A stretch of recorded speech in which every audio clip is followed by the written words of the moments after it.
Bonjour à toutes et tous, bienvenue dans cette nouvelle émission The Big Talk Métier. Et pour en parler, j'ai le plaisir aujourd'hui de recevoir Chloé Clary, consultante manager chez Grant Thornton, cabinet d'audit et de conseil. Bonjour Chloé. Bonjour Léa. Merci d'être avec nous aujourd'hui. Merci de me recevoir, je suis ravie. Est-ce que tu pourrais nous pitcher, pour commencer, en quelques mots, ton métier et les missions associées ? Ok. Alors moi, du coup, je suis consultante, comme tu l'as dit, dans un cabinet d'audit et de conseil. Moi, j'interviens vraiment sur la partie conseil.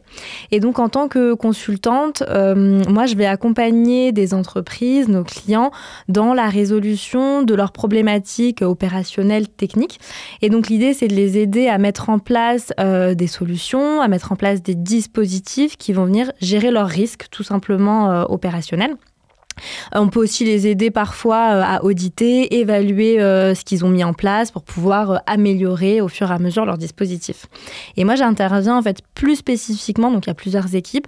Et moi, je suis dans une équipe qui est spécialisée dans la gestion des risques en anticorruption et en lutte contre les atteintes aux droits humains, à l'environnement, tout ce qu'on appelle désormais devoir de vigilance. Et donc, du coup, c'est des sujets super intéressants qui nous demandent de parler à beaucoup d'entreprises, beaucoup d'acteurs au sein de l'entreprise. Et c'est super intéressant. Et souvent, autour de métiers, il y a des clichés. Est-ce que toi, tu pourrais nous en citer 3 et nous dire ce qu'il en est réellement ? Ok, alors je pense que les quelques clichés qu'on peut avoir sur le métier de consultant, ça peut être que c'est fatigant, que c'est ennuyant, qu'on fait tout le temps la même chose avec les mêmes clients, qu'en fait on répète constamment les mêmes choses. Et le dernier, ça serait peut-être que, c'est un métier où on a un peu de passage et peut-être après, on en sort rapidement. Je pense que c'est ça les 3 gros clichés qu'on peut avoir sur le métier. Et selon toi, du coup, dans la réalité, en fait, c'est pas vrai. En tout cas, c'est pas ce que toi, tu vis au quotidien. Alors non, c'est fatigant, on va pas se mentir, c'est un rythme qui est assez intense. Mais voilà, c'est le jeu et c'est aussi ça qu'on aime, c'est de pouvoir sauter de client en client, de pouvoir toucher à plein de problématiques différentes. Sur l'ennui, pas du tout. C'est pas du tout mon expérience au sein de Grant Thornton.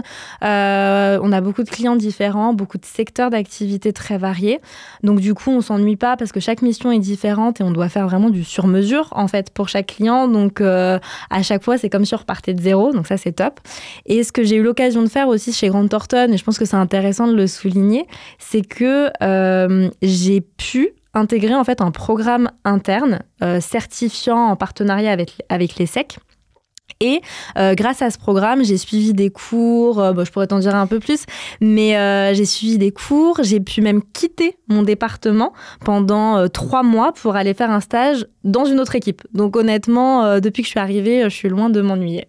Alors, tu me fais une transition parfaite puisque je voulais en parler justement de ce programme, la Master Academy, puisqu'en fait, c'est un programme unique que propose Grant Thornton auquel toi, tu as eu accès.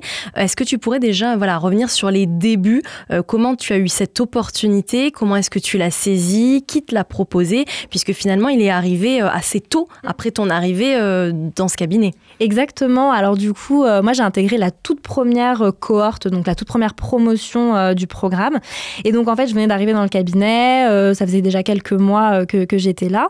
Et mes associés sont venus me voir en me proposant, du coup, d'intégrer cette promotion. Donc, c'était une promotion de 25 personnes, auditeurs, consultants. Donc, vraiment, c'est une expérience incroyable, en fait, de pouvoir rencontrer plein de gens dans le cabinet qui font des métiers différents, qui viennent d'horizons différents.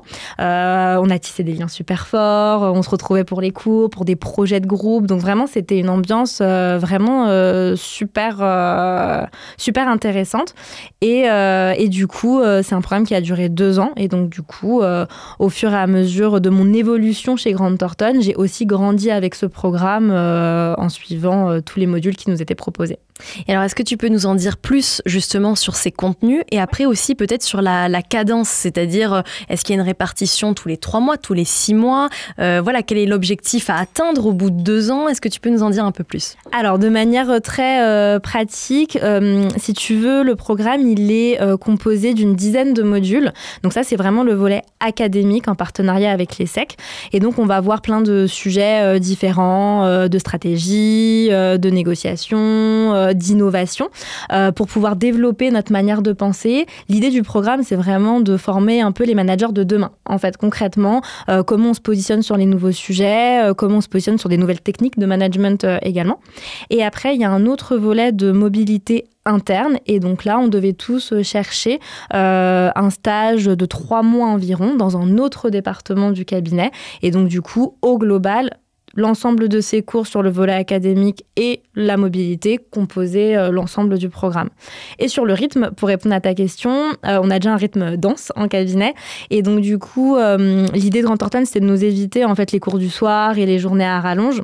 Donc, on avait en fait dans nos plannings 2 à 3 jours bloqués tous les 2 mois, en fait, dans notre planning. Donc, du coup, c'était une fréquence récurrente, mais pas trop fréquente non plus. Et là, pendant 2 jours ou 3, on est totalement concentré sur notre programme. Toute notre journée, elle est banalisée. Pas de clients, voilà, c'est extrême urgence, mais pas de clients, etc., pour pouvoir se concentrer sur le programme et suivre les cours tous ensemble. C'est un peu l'idée. Et alors, vu comment t'en parles, on sent que c'est un programme que tu recommandes. Toi, à titre personnel, qu'est-ce que tu en retiens des moments forts qui t'ont particulièrement plu et qui font en fait la singularité de ce programme? Je pense que le programme, il a vraiment été construit pour le coup, et c'est ça sa grande force pour répondre aux enjeux spécifiques qui sont les nôtres. On a besoin constamment de réfléchir à des nouvelles techniques de gestion de projet, de développement de nouvelles solutions. Et donc du coup, avoir des cours d'innovation, de ce qu'on appelle le design thinking, c'est super enrichissant de pouvoir s'ouvrir à autre chose, d'avoir accès à ce qui se fait de nouveau, à des nouvelles techniques qui peuvent exister pour pouvoir nous enrichir nos pratiques et apporter des choses différentes aussi à nos clients. Donc c'est assez intéressant de ce point de vue-là. On a pu aussi avoir des cours sur de la communication, des techniques de négociation et qui servent, je pense, peu importe le métier qu'on effectue. Et ce que j'en retiens, les moments forts, je pense que c'est vraiment les modules expérientiels parce qu'en dehors des cours chez Grant Thornton ou à l'ESSEC, on avait des modules délocalisés où là, on a eu des cours sur le leadership avec des anciens de Saint-Cyr, ambiance très militaire pour se développer un peu dans des conditions un peu extrêmes. Donc ça, c'était génial comme expérience, c'est vraiment marquant. Et on a eu aussi un voyage dans la Silicon Valley. On a passé 1 semaine dans la Silicon Valley pour être vraiment immergé au cœur de l'innovation, de l'intelligence artificielle et de tout ce qui se fait en tout cas là-bas. Donc on a rencontré pas mal d'acteurs pour échanger et je pense qu'on en est tous ressortis, en tout cas moi personnellement, ça m'a encore une fois ouvert sur autre chose, ça m'a donné envie de creuser certains sujets, donc c'est top. Rien que pour ça, rien que pour ce voyage, on signe tout de suite. C'était un vrai En tout cas, moment. moi, je signe tout de suite. Et en plus, donc, ce qui est super, c'est que ça t'a permis de passer de consultante à consultante manager.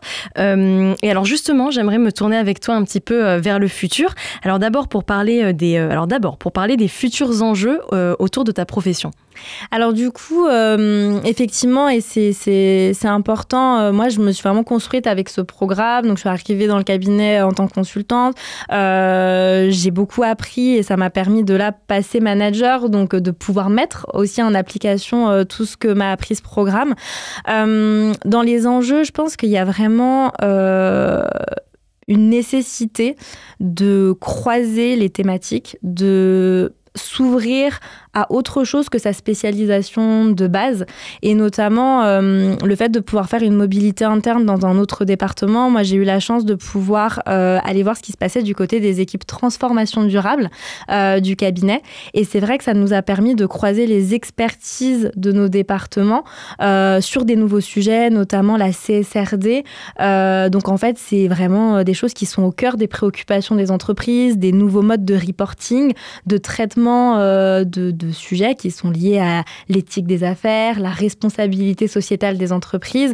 Et c'est vrai que de pouvoir discuter de ces sujets-là, de pouvoir s'ouvrir à autre chose et voir comment les autres fonctionnent, je pense que c'est clé aujourd'hui pour pouvoir bien accompagner nos clients, bien cerner leurs problématiques et de ne pas être cantonné à un sujet précis. Donc ça, ça a été vraiment riche d'enseignements. Et peut-être l'autre aspect, ça serait de toujours rester curieux. Enfin, je trouve que c'est ça que moi personnellement, ça m'a vraiment apporté, de pouvoir toucher un petit peu de stratégie, de développement commercial, d'innovation sur certains points. Je trouve que ça stimule, ça donne envie de réfléchir, de proposer des nouvelles choses et Ouais, ça aide à rester motivé et concentré sur le travail, quoi. Et tu penses que tout ça permettra donc de répondre aux enjeux de demain? Oui, clairement, parce que les enjeux de demain, et on les voit aujourd'hui, il y a un réel changement, je pense, dans la conception, en tout cas, des entreprises, dans ce qu'elles proposent sur le marché. Maintenant, elles sont beaucoup regardées, encore une fois, sur ces sujets d'éthique. Est-ce que l'entreprise réalise ses activités d'une manière intègre? Est-ce qu'elle réalise ses activités d'une manière qui est respectueuse de l'homme, sur le capital humain, de l'environnement, sur d'autres aspects, des droits humains à plus large échelle? Est-ce qu'elle prend en compte ces considérations-là?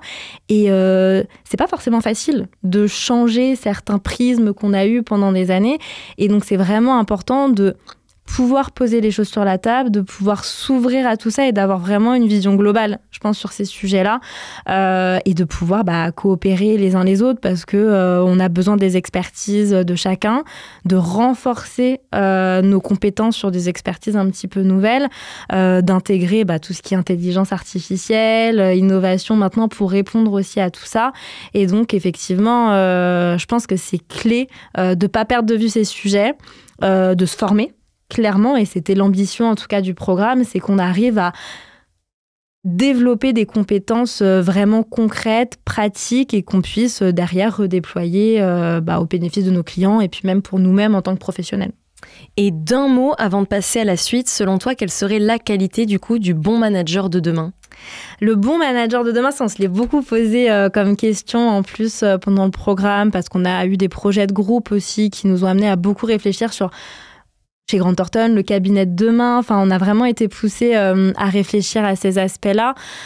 D'un mot, une qualité. Ouais, un mot, je dirais l'adaptabilité. Honnêtement, je pense qu'il faut savoir s'adapter aux gens, aux nouvelles générations aussi qui arrivent sur le marché du travail, pouvoir faire coexister plusieurs personnalités, plusieurs visions du travail également, et s'adapter aux enjeux qui arrivent, aux nouveaux modes de fonctionnement, aux nouvelles demandes des clients sur l'aspect opérationnel. Et je pense qu'il faut être un petit couteau suisse aujourd'hui pour être un bon manager. Et pour finir, Chloé, est-ce que tu aurais un conseil à partager à celles et ceux qui nous regardent aujourd'hui, donc qui sont de jeunes étudiants ou de jeunes actifs, pour mettre toutes leurs chances de leur côté de réussir dans ton métier? Alors, je pense que vraiment, ce qui est clé aujourd'hui, c'est d'exercer un métier où on se sent stimulé, ou qui réveille un petit peu notre réflexion, qui donne envie en tout cas de s'investir et de rejoindre une structure où on peut le faire. Donc moi personnellement, c'est ce que j'ai trouvé chez Grant Thornton. L'autre conseil que je pourrais donner, c'est vraiment, c'est bien de se spécialiser, mais c'est encore mieux d'avoir des compétences qui sont variées et diversifiées, de pas forcément avoir un parcours linéaire. Au contraire, c'est de plus en plus valorisé. Enfin, je pense que vraiment sur le marché aujourd'hui, avoir touché un petit peu d'IA, d'intelligence artificielle, d'avoir des compétences juridiques ou peut-être plus opérationnelles parce qu'on a une vie de commercial à un moment donné, ça peut être super intéressant, en tout cas le profil final qui en résulte.